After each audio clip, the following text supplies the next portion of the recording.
दोस्तों, आज हम जो बात करने जा रहे हैं वो सिर्फ 2026 के चुनाव की नहीं है, बल्कि भारतीय जनता पार्टी की सत्ता, रणनीति, लीडरशिप और भविष्य की उस परीक्षा की है जिसे अगर आसान शब्दों में मोदी शाह युग की सबसे कठिन अग्नि परीक्षा कहें तो गलत नहीं होगा। साल 2025 भारतीय जनता पार्टी के लिए राहत लेकर आया था। कई राज्यों में उनकी सत्ता बची थी तो दिल्ली में अरविंद केजरीवाल की सरकार को हटाकर बीजेपी ने वहां जीत दर्ज की थी। लेकिन राजनीति में अक्सर जो साल जितना मीठा होता है उसके बाद वाला साल उतना ही कड़वा निकलता है, और 2026 ठीक उसी कड़वे मोड़ की तरफ बढ़ता दिखाई दे रहा है। दोस्तों, बीजेपी के लिए 2026 इसलिए खतरनाक है क्योंकि इस बार चुनौती सिर्फ विपक्ष से नहीं है, बल्कि भारतीय जनता पार्टी के अंदर से उठती दरार, बदलती राजनीति और जनाधार के खिसकने की आशंकाओं से है। जहां एक के बाद एक राज्य बीजेपी के हाथ से फिसलने की संभावना बना रहे हैं, और कई ऐसे राज्य हैं जहां 2026 में चुनाव है और वहां बीजेपी की सत्ता की संभावना बहुत कमजोर दिखाई देती है। और जिस एक राज्य में सत्ता है वहां भी 10 साल की एंटी इनकम्बेंसी अगर कांग्रेस ने सही रणनीति के साथ बुनाई तो तस्वीर पूरी तरह पलट सकती है। और यहीं से शुरू होता है बीजेपी का असली संकट, क्योंकि अब मामला सिर्फ सरकार बचाने का नहीं है, बल्कि उस युग को बचाने का है जिसे मोदी शाह युग कहा जाता है।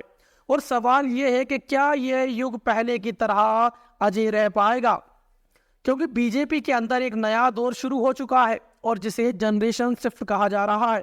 लेकिन असल में यह पीढ़ीगत बदलाव नहीं बल्कि सत्ता संतुलन का बदलाव है, जहां पुराने चेहरे, पुराने तरीके और पुराने फॉर्मूले अब पहले जैसे कारगर नहीं दिख रहे हैं। इंडिया गठबंधन को जनता ने 234 सीटें दी हैं, और ये सिर्फ एक आंकड़ा नहीं था बल्कि एक संकेत था कि देश की राजनीति अब एक ध्रुवीय नहीं रही, और नरेंद्र मोदी की 293 वाली ताकत अब एक सीट भी जोड़ पाने की स्थिति में नहीं दिखाई दे रही है। और यही वजह है कि नीतीश कुमार, चंद्रबाबू नायडू और एकनाथ शिंदे जैसे सहयोगी अब बीजेपी के साथ मजबूरी में नहीं बल्कि मौके की तलाश में खड़े दिखाई देते हैं।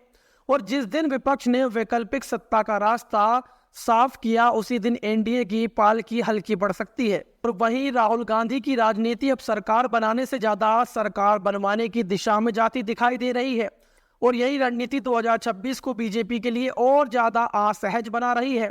असम में हेमंत विश्व शर्मा की सत्ता दांव पर है और वहां प्रियंका गांधी ने मोर्चा संभाल लिया है, और अगर असम में कांग्रेस ने जमीन से जुड़ी लड़ाई लड़ ली तो 10 साल बाद सत्ता परिवर्तन कोई चौंकाने वाली बात नहीं रह जाएगी। लेकिन असम सिर्फ एक राज्य नहीं है, बल्कि असम पूर्वोत्तर का गेटवे है, और अगर ये गेटवे फिसलता है तो बीजेपी के लिए पूरे पूर्वोत्तर की राजनीति डगमगा सकती है।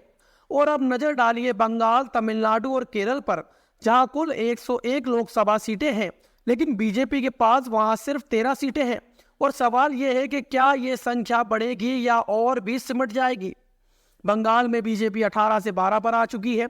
केरल में खाता खुलना बड़ी जीत नहीं बल्कि सिर्फ मौजूदगी का संकेत है, और तमिलनाडु में परिसीमन, भाषा और सांस्कृतिक मुद्दों ने बीजेपी के लिए जमीन और कठिन कर दी है। बंगाल में वोटर लिस्ट से लेकर जांच एजेंसियों तक जिस तरह की राजनीति हुई है उसने ममता बनर्जी को कमजोर करने के बजाय और ज्यादा आक्रामक बना दिया है। और इतिहास गवाह है कि बंगाल बाहरी नियंत्रण को कभी सहजता से स्वीकार नहीं करता है। याद रखिए, ये वही बंगाल है जहां 38% वोट के बावजूद बीजेपी सत्ता से दूर रही, और ये वही बंगाल है जहां सत्ता के साथ सांसदों का पलायन कोई नई बात नहीं है। वहीं दक्षिण भारत में बीजेपी की समस्या और गहरी है, क्योंकि वहां कांग्रेस हो या वामपंथी या क्षेत्रीय दल, सभी के बीच एक साझा समझ दिखाई देती है कि बीजेपी को चुनावी स्पेस नहीं देना है।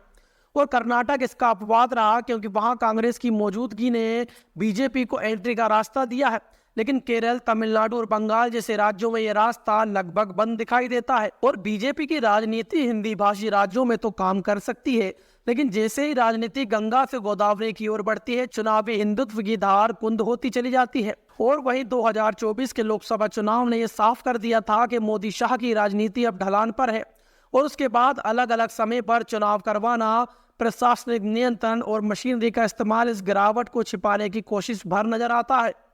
और अगर जनता के मुद्दों पर कांग्रेस और विपक्ष 10 से 15% का अंतर बना लेता है तो सत्ता की मशीनरी भी चुनावी चमत्कार नहीं कर पाएगी, और बंगाल में यह अंतर पहले से मौजूद दिखाई देता है। और इतिहास बताता है कि बड़े साम्राज्य तलवार से नहीं बल्कि अंदरूनी दरारों से टूटते हैं, और औरंगजेब के दौर में जैसे दक्कन हाथ से निकला था, वैसे ही आज बीजेपी के हाथ से दक्षिण और पूर्व फिसलते दिखाई दे रहे हैं। कर्नाटक पहले ही जा चुका है, बंगाल हाथ नहीं आ रहा, दक्षिण दूर है। और अगर उत्तर प्रदेश में पीडीए मॉडल विधानसभा चुनाव में लोकसभा जैसा असर दिखा गया तो 2027 आते आते दिल्ली की सत्ता हिल सकती है। असल सवाल यह है कि क्या मोदी शाह युग की राजनीति अब देश के बदलते मिजाज के साथ चल पाएगी भी या नहीं। समावेशी राजनीति के बिना देश की राजनीति नहीं चलती, और जब सबका साथ सबका विकास सिर्फ नारे बनकर रह जाए तो सत्ता टिकाऊ नहीं रह जाती। और 2026 वो साल है जो बताएगा कि ये कहानी सत्ता की विदाई की शुरुआत है या फिर एक और राजनीतिक जद्दोजहद का अध्याय है, क्योंकि पूरी पिक्चर अभी बाकी है। तो आज के लिए सिर्फ इतना ही। देखते रहिए, समझते रहिए, क्योंकि राजनीति में असली खेल पर्दे के पीछे होता है।